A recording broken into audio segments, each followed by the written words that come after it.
안녕하십니까. 박동순 TV의 박동순입니다. 오늘은 다섯 번째 성경 교실 시간을 진행하려고 합니다. 오늘은 성경 이야기 두 번째로서 아담과 이브에 관한 이야기 두 번째가 되겠습니다. 지난 영상에서 두 번째 성경 이야기 아담과 이브에 관한 첫 번째 이야기를 했고, 오늘은 그 두 번째가 되겠습니다. 지난번 영상에서 아담과 이브 얘기를 하면서 2장에서 여호와 하나님께서는 아담을 만드시고, 그리고 동방에 있는 에덴에 동산을 만드셨습니다. 그리고 동산에 보기에도 좋고 먹기에 좋은 온갖 나무를 자라게 하시고, 그 동산 한가운데에는 생명의 나무와 선과 악을 구별할 수 있는 나무를 두셨습니다. 그리고 이제 여호와 하나님께서 아담의 갈비뼈 하나를 빼내서 여자를 창조하고 아담의 배필을 삼으셨습니다. 물론 이때까지 아직까지는 이 여인의 이름이 무엇인지는 알려져 있지 않고 있습니다. 오늘은 그 성경 이야기 두 번째 아담과 이브는 아직 안 나오는데, 아무튼 그 여자의 이야기의 두 번째 이야기로서 제3장에 나오는 이야기들입니다. 3장에는 1절에서 보시는 바와 같이 갑자기 뱀이 등장을 합니다. 그런데 이렇게 시작되죠. 뱀은 여호와 하나님께서 만드신 들짐승들 가운데서 가장 교활했다. 뱀이 여자에게 말했다. 그런데 이 뱀이 악한 뱀인지 아닌지, 또 그 외에 이 뱀이 예를 들면 사탄인지 그런 데 대해서는 이 성경 이 창세기에는 언급이 없습니다. 이 뱀의 등장은 지구상 최초의 부부인 아담과 여인에 대한 일대 도전이 아닐 수 없었습니다. 그 이유는 이 뱀이 이 부부를 유혹해서 하나님의 명령을 따르지 않도록 유혹했기 때문입니다. 그런데 놀랍게도, 놀라운지는 몰라도 아무튼 이 부부는 하나님의 명령을 따르기보다는 뱀의 유혹에 빠져서 하나님의 명령을 무시하는 쪽으로 기울어졌습니다. 말씀드린 바와 같이 어느 명령, 특히 하나님의 명령에 대해서 그것을 지키고 지키지 않는 거 하는 것은, 물론 하나님의 명령은 지켜야죠. 그렇지만은 그걸 지키고 지키지 않는 것에 대한 최종 결정은 당사자 본인이 자유의지에 의해서 결정하는 것입니다. 자유의지라고 해서 아무렇게나 마음대로 하는 것은 물론 아니죠. 따라서 이 부부가 하나님의 명령을 어기고 뱀의 유혹에 빠짐으로써 그 결과로 하나님의 창조 질서는 깨지고 하나님과 인간의 조화스러운 관계도 또한 파괴되는 결과를 초래한 것입니다.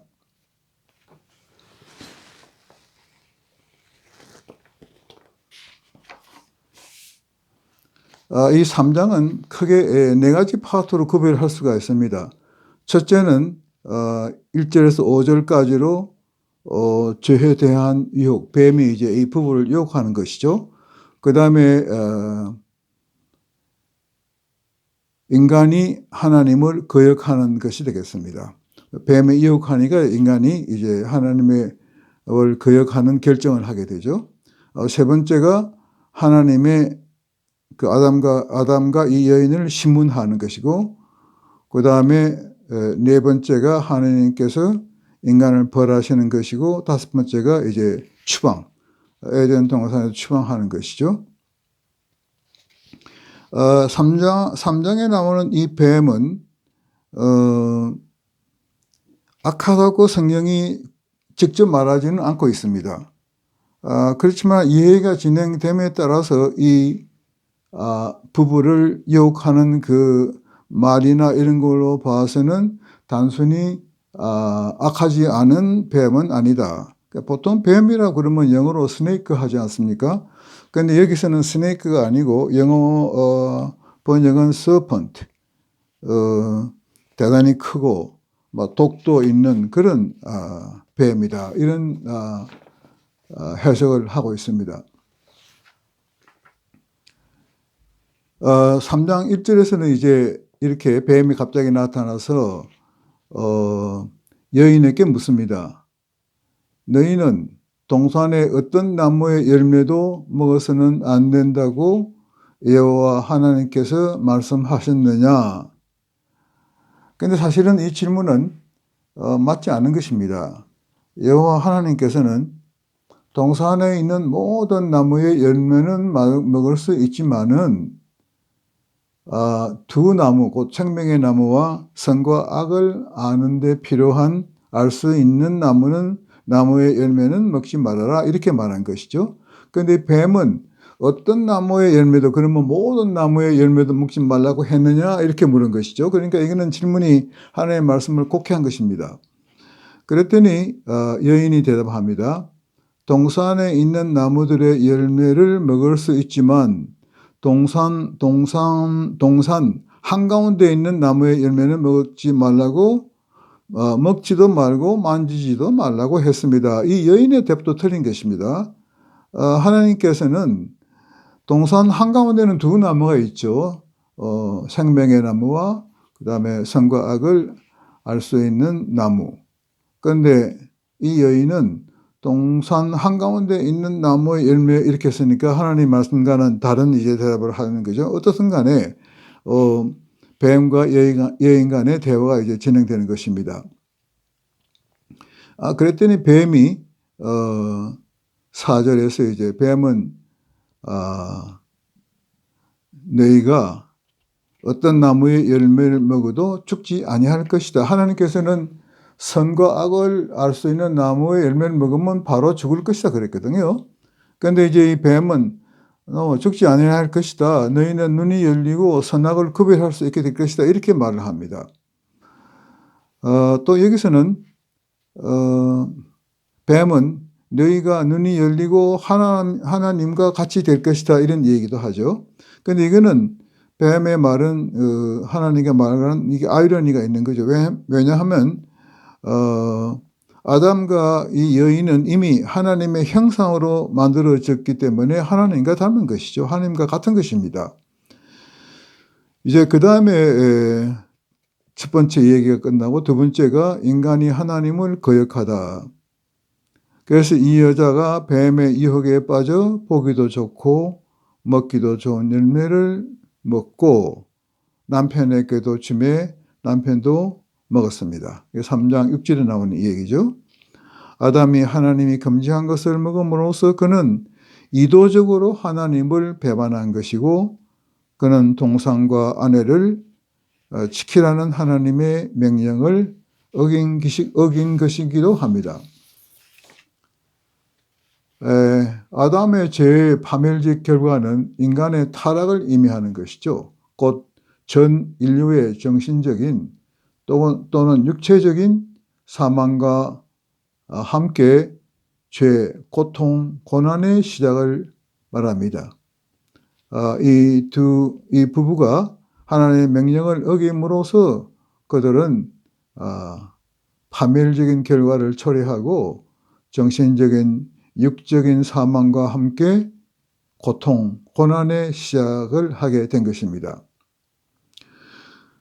그 다음에 이제 이 사람들이 먹어서는 안 될 과일을 먹고 남녀가 벌거벗은 걸 알게 되고 그러니까 부끄러우니까 이제 무화과나무 잎을 따서 이렇게 옆구리를 가립니다. 그랬더니 이제 하나님께서 이 두 사람이 하나님을 피하여 나무들 사이에 숨게 되죠. 그랬더니 이제 여호와 하나님께서 그 남자 아담에게 말씀을 하십니다. 너 어디에 있느냐? Where are you? 그러니까 이거는 이제 여자에게 말씀하시는 게 아니고 남자에게 하는 것입니다. 이것은 이제 남자에게 비록 무화과 선악을 구별하는 나무의 열매를 먹은 것은 그 여인이 먼저 먹었지만은 그 책임 추궁은 하나님께서 이 남자에게 하는 것입니다.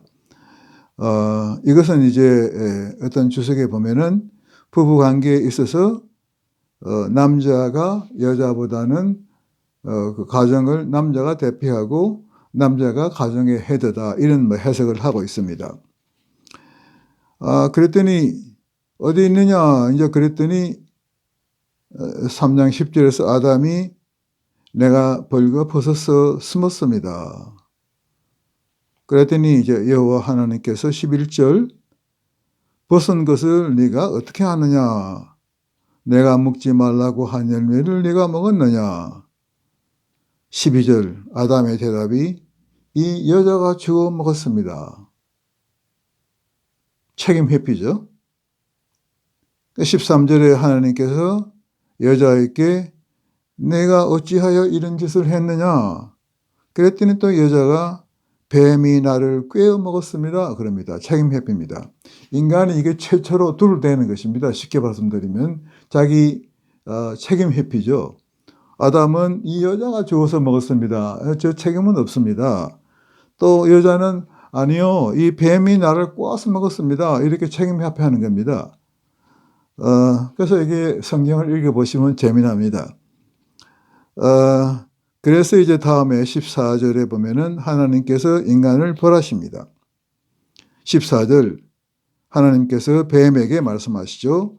너는 다른 짐승보다 더 저주를 받을 것이고 배로 기어다니고 흙을 먹을 것이다. 15절에 뱀에 말씀하시는 것입니다. 너와 여자가 원수가 되고 내 자손과, 뱀이죠, 자손과 여자의 자손이 원수가 될 것이다. 그가, 여기서 그가는 여자의 자손입니다. 여자의 자손이 내 머리를 상하게 할 것이고 내가 그의, 여자의 자손이죠, 발꿈치를 상하게 할 것이다.